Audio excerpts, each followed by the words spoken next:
Good morning, folks. I've decided we're going to start doing these morning videos as like a question of the day type style because I don't have the resources to provide the answers. So I'm just going to come up with the kind of questions that are occurring to me as we're going through 2021 and onwards, and just kind of put it to you in terms of maybe we can bounce around some ideas in the comment section, etc. So today's video is real quick. It's going to be on the media and where we're seeing it going moving forward. Classic media would be newspapers and reliable TV, 6 o'clock, 9 o'clock news, etc. People would understand it as being reliable, you know what I mean? As in, like, even if it wasn't reliable, because it was one of the few sources that was available to you, people could kind of trust in it, and most people would kind of accept it for what it was. And of the questioning people, there wasn't many alternative sources to go to, which made it easier to actually go in and actually question things, oddly enough. Nowadays, though, we have an unfortunate situation where we have a massive oversaturation of media. We don't know what's reliable, we don't know what's not reliable. There are people who suggest that you should stick to mainstream media sources because they're classically, because they've been around a long time. They'd be a higher expectation of higher standards. And there are others who suggest that you should go to modern sources because they have a wider, how do I put it? They're a better reflection of modern technology and kind of the modern development of the internet, etc.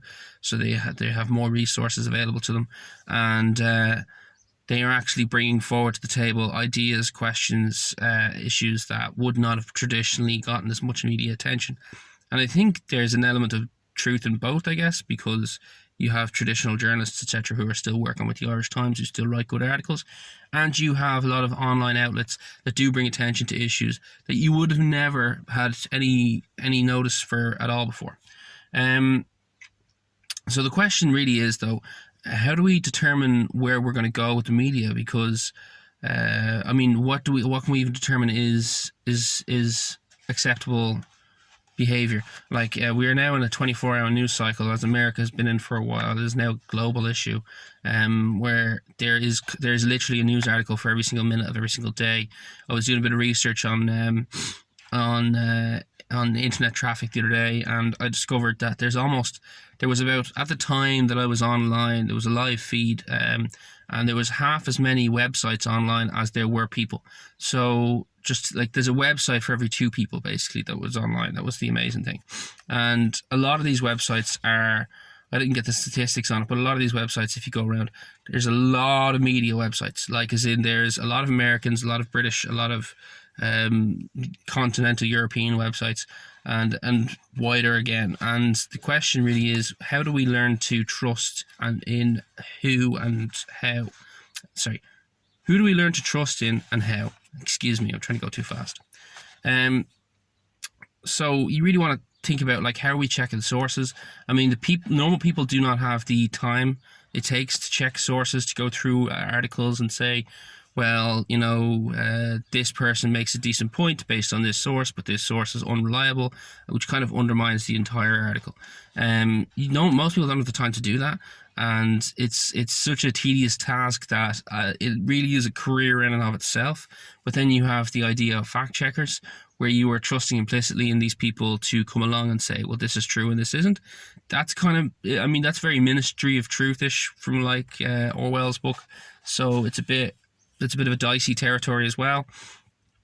You have the issue that nowadays you need to be able to deal with everyone, because everyone is watching this stuff now. It's not just people who are particularly, like, at a time in the past, it used to be you have to go out, you have to pick a paper, you have to read through the paper, and then you could say you were relatively informed, and then you could do that. You do that for a long period of time, and you could consider yourself pretty informed, and then, you start to get involved in these conversations, and over a period of time, you could see yourself relatively well informed.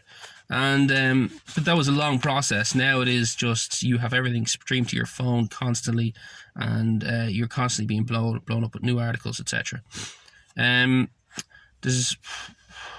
So the real questions moving forward is, it's two serious questions. Is, how do media entities earn trust today? That'd be, like, as in, these are questions I'd love to see people try to answer in the comments, by the way. How do media entities earn trust with people? How do they get people on board? And the other question is it possible to have real traditional journalism in terms of research and reporting that is reliable, trustworthy, and profitable? Because if it's not profitable, folks, it's just not going to happen. You will get some of the people who will do it on a voluntary basis, but then you risk getting activists involved as well. You really want to see how can people do it in a real informative manner that they can actually be compensated for in a sizable manner. Anyway, that was just my quick run through. I haven't got too many subscribers, so I'm not expecting much of a response. But it'd be interesting to see people's opinion on what we should be doing moving forward. Should we be introducing government legislation that would somehow help curtail this issue? I'll leave it at that.